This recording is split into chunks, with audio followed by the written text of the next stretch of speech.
আসসালামু আলাইকুম dear students, Cambridge Laboratory High স্কুলের পক্ষ থেকে সবাইকে আন্তরিক শুভেচ্ছা ও অভিনন্দন। সো ভিডিওর থাম্বনেল দেখে তোমরা বুঝতে পারছো আজ আমরা কি আলোচনা করব।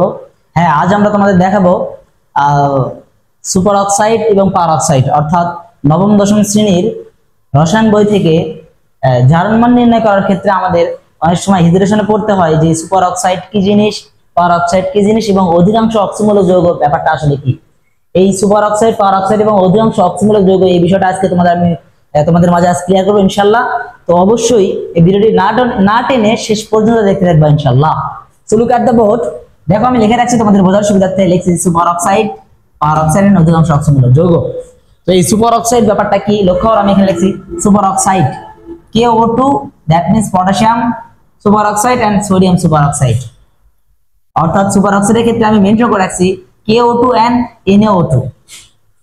এটা সুপার অক্সাইড কেন বলতেছি, এটা পার অক্সাইড কেন বলতেছি বুঝাই দেবো ভাইয়া, একটু জাস্ট ধৈর্য ধরো। পার অক্সাইড ব্যাপারটা কি লিখছি K2O2 এন্ড H2O2, অর্থাৎ এটাকে বলা হচ্ছে potassium peroxide and hydrogen peroxide. মনে রাখবা পার অক্সাইড এবং সুপার অক্সাইড এই চিনার একটা ওয়ে দেখে দেন স্যার, মানে কিভাবে আমরা পার অক্সাইড এবং সুপার অক্সাইডের ব্যাপারটা বুঝতে পারি, তাই না? জাস্ট তুমি যদি একটা জিনিস মনে রাখো, সুপার এন্ড পার, সুপার বানানটা আমরা সুপার স্পেলিংটা যদি আমরা একটু দেখে লক্ষ্য করো, সুপার স্পেলিংটা হচ্ছে আমাদের কি SUPER, সুপার, তাই না? জাস্ট এইটাকে মেনটেন করো। সুপারের ফার্স্ট অফ অল লেটার হচ্ছে S ফর সিঙ্গেল, তাই না? S তে সিঙ্গেল মানে একক থাকে সে।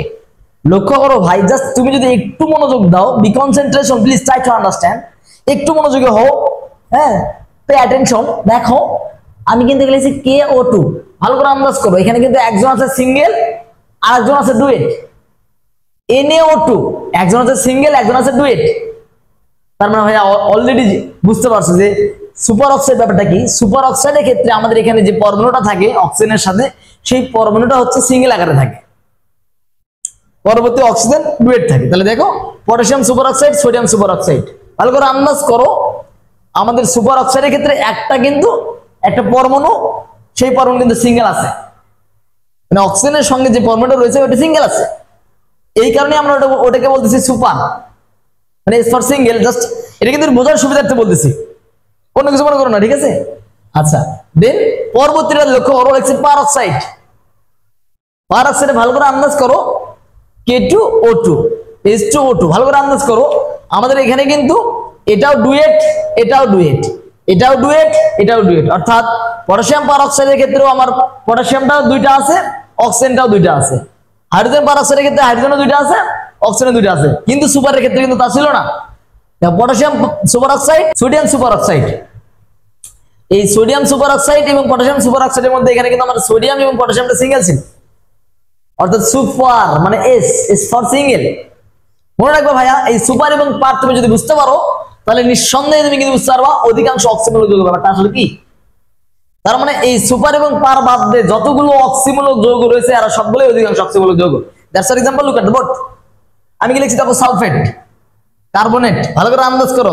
এখানে কিন্তু আমাদের অক্সিজেনটা সবসময় তোমাকে অক্সিজেনকে লক্ষ্য করতে হবে, মানে তোমার টার্গেট থাকবে বা তোমার চোখ যাবে অবশ্যই অক্সিজেনের দিকে, যে অক্সিজেন দুইটা আছে। মনে রাখবে, দুইটা থাকলে সুপার এবং পার বিবেচনা করবে, বাট দুইয়ের অধিক থাকলে কখনো সুপার এবং পার বিবেচনা করা যাবে না।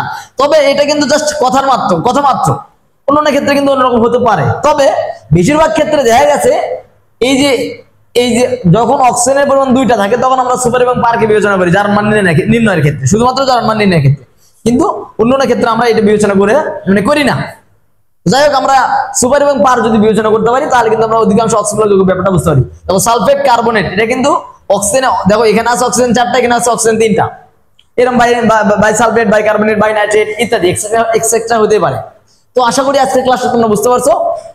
নেক্সট ক্লাস দেখার জন্য আমন্ত্রণ রইল। সে পর্যন্ত ভালো থাকো, সুস্থ থাকো। ধন্যবাদ সবাইকে। আসসালামু আলাইকুম।